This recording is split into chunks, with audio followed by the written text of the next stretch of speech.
आप लोग उम्मीद करता हूँ इस कोरोना पेंडेमिक में आप लोग स्वस्थ होंगे, अपने परिवार के साथ अपने घर में सुरक्षित होंगे। जैसा कि आप जानते हैं कि मैं एक कहानी सुनाता हूँ और फिर उस कहानी से हम अपने अपने अनुभव आप लोगों के साथ शेयर करता हूँ कि कैसे आप इस कहानी से आप क्या पा सकते हैं। कहानी शुरू करने से पहले मैं चाहूँगा कि आप मेरे चैनल को सब्सक्राइब करें, लाइक करें और अपने दोस्तों के साथ शेयर करें और अच्छा लगे तो कमेंट भी करें। कहानी शुरू करते हैं। लेकिन कहानी शुरू करने से पहले एक सवाल है जो मैं आप लोगों से जानना चाहता हूँ। आप लोगों में से कितने लोग अष्टावक्र जी को जानते हैं और ऐसे कितने लोग हैं जिन्होंने उनकी गीता पढ़ी है? अगर किसी ने नहीं पढ़ी है तो आप प्लीज़ ज़रूर पढ़ें। आप पढ़ेंगे तो आपको जीने का और जीवन को अच्छा बनाने का काफ़ी रास्ते मिलेंगे और उससे आपको अनुभव भी प्राप्त होगा। लेकिन समझना बहुत ज़रूरी है, क्योंकि बहुत शांत चित्त से पढ़ना पड़ेगा और समझना पड़ेगा।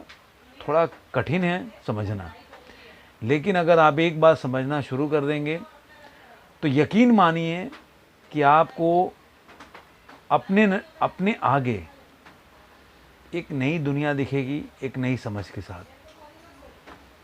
ये मेरा यकीन है और मैं चाहूँगा ज़रूर पढ़ें। चलिए शुरू करते हैं। जैसा कि उस गीता में राजा जनक जी सवाल पूछते हैं और उसका जवाब है अष्टावक्र जी उनको देते हैं। उनमें से एक सवाल था कि अगर जीवन में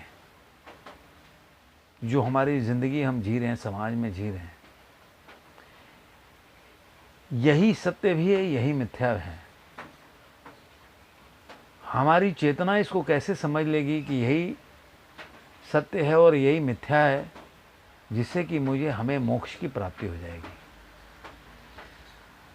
अगर हमारा जो शरीर या हमारा चेतन मन है इस समाज में रहता है और इस शरीर के मतलब देह के कारणों के कारण शरीर के जो कर्म हैं उसके हिसाब से वो अपना समझ लेता है और उसके सारे कर्मों का अपना भागीदार समझ लेता है, इसलिए उसको माया में पड़ जाता है।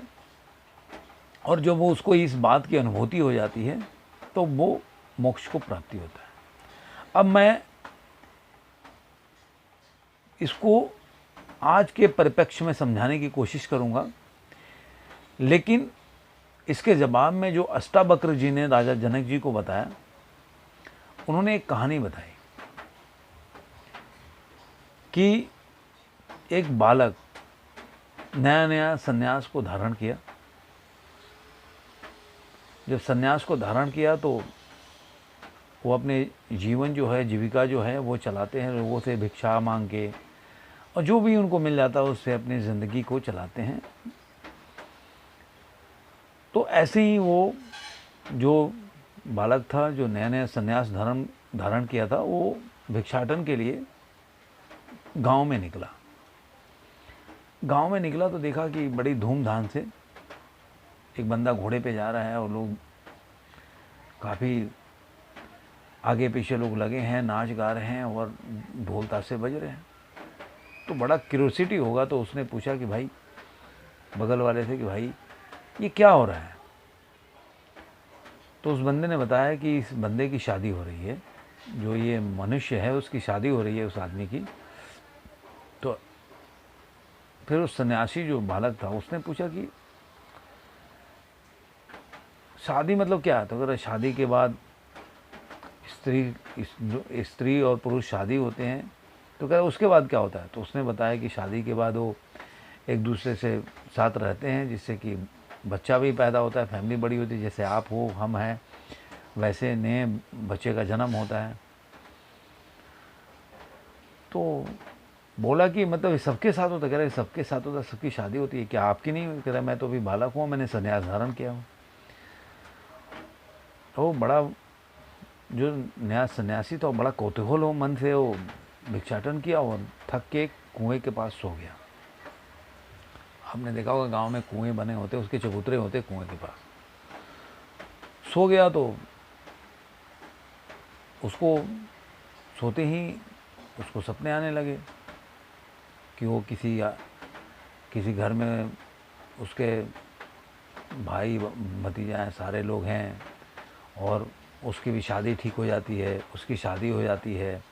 फिर जब पत्नी कमरे में आती है उसके साथ रहने के लिए, तो पत्नी बोलती है कि अरे एक बिस्तर छोटा था है, कैसे हम सोएंगे, आपने बड़ा बिस्तर नहीं लगाया। ऐसे करके वो पत्नी बोलती है, तो कहती है अपना सरक जाओ, क्योंकि हमें एक ही साथ सोना है। तो अष्टावक्र जो सन्यासी थे वो सरकते हैं और वो नींद में वो कुएं में गिर जाते हैं। अब वो चिल्लाने लगते हैं, तो गांव के लोग आते हैं और उनको कुएं से बड़ी मुश्किल से बचाते हैं। तो वो बोलते हैं कि ये सपना है या मिथ्या है,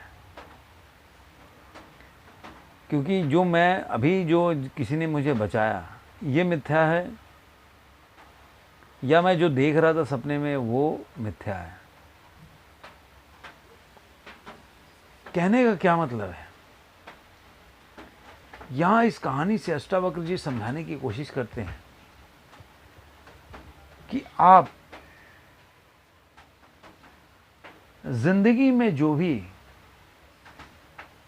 सपना देखते हैं, मैं वो सपने की बात नहीं कर रहा, सोने की बात, उनके कहने का सेंस है, उन्होंने एक कहानी से समझाया कि ज़िंदगी में आप जो भी सपना रचते हैं, जितनी बड़ी बड़ी सपने देखने लगते हैं कि मैं ये हो जाऊंगा, ये पद पालूंगा, मतलब इतनी संपत्ति पालूंगा, इतनी धन अर्जित कर लूँगा, इतने ज़मीन जायदाद हो जाएगा, इतने मतलब तरह तरह के जो सपने देखते हैं, इस मुकाम पे पहुंच जाऊंगा। जब वो सपने में आपने आप को बांध लेते हैं और वो आप समझ लेते हैं कि ये जो सपना है मेरा है और मैं देख रहा हूँ इनको, मुझे मिलना चाहिए। एक होता है सपना जो आंख बंद होने के बाद देखते हैं, एक होता है जगह में देखते हैं। तो जब आप जगह में सपने देखते हैं कि इस पोजीशन को पा लूँ, ये पद को पा लूँ, जब ये सपना आप देखते हैं और ये सपने में जब आपको मिलता नहीं है, जैसे कि वो सपना टूट गया पानी में गिरने से, और जब आपको मिलता नहीं है तो जिस तरह से वो उनका जान जोखिम में चला गया, वो पानी में गिर गया, कुएं में गिर गया, वैसे ही आपकी ज़िंदगी एक अंधकार के कुएं में गिर जाएगी। एक आपके तरफ, आपके दिमाग में, आपके मस्तिष्क में एक अंधकार छा जाएगा, क्योंकि आप अपने को उस जो आपने बनाई हुई सपने हैं, आपने बनाया हुआ, आपके बनाया हुआ जो आवरण है, जो चारों तरफ आपने फैलाया हुआ है, उससे अपने को इतना बांध लेते हैं कि आप उससे अपने को अलग नहीं कर पाते, आप उससे चिपक के रह जाते हैं। जब आप उससे चिपक के रह जाते हैं और वो सपना वैसा पूरा नहीं होता, क्योंकि ज़िंदगी में सारी चीज़ें हम जो देखते हैं वो मिलता नहीं है, ज़रूरी नहीं कि सारी मिल जाए, कुछ मिल जाए तो अच्छी बात है, आप कर्म करो। लेकिन जब आप उससे बांध लेते हैं आपको लगता है कि नहीं यही मेरा है, सब मेरा है, मैं मिल जाएगा, ये मेरा ही है, आप अपने सपने से ऐसे लगा लेते हैं अपने आप को कि वो ये लगता नहीं है कि वो आपका एम है ज़िंदगी का, या एक मुकाम पे पहुंचना है, आपको लगता है वो मेरा ही है, वो मुकाम मेरे लिए बनाया गया है। आप उस मुकाम के इर्द गिर्द इतने अपने को बांध लेते हैं कि आप उससे बाहर नहीं निकल पाते, और फिर जब आप उस मुकाम के पास पहुंचकर अब उसको पाते नहीं हैं, तब आपका जब सपना वो टूटता है, जो जागे हुए आंखों से देखते हैं, तो दुख के अलावा आपको कुछ नहीं मिलता।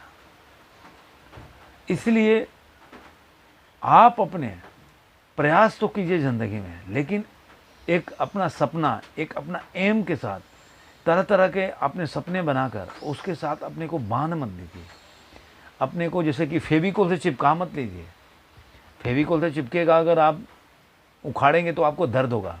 वैसे ही है कि सपने में प्रयास कीजिए सपने पाने के लिए, लेकिन उससे अपने को बांध मत लीजिए। क्योंकि बांध के अगर नहीं मिलेगा तो दुख होगा, और इतने अंधकार में आप फंस जाएंगे कि आपको हर जगह केवल नेगेटिविटी नज़र आएगी, कुछ भी पॉजिटिव चीज़ नज़र नहीं आएगा। तो इतना अपने को उसके अंदर मत डालिए कि जिससे कि आपको दुख हो, तकलीफ हो। आज का कहानी यहीं ख़त्म होता है। फिर मिलेंगे किसी और वीडियो में, किसी नए विचार के साथ, नई कहानी के साथ। मैं उम्मीद करता हूँ ये कहानी आपको पसंद आई होगी तो अपने दोस्तों के साथ शेयर कीजिए। जय हिंद, नमस्कार।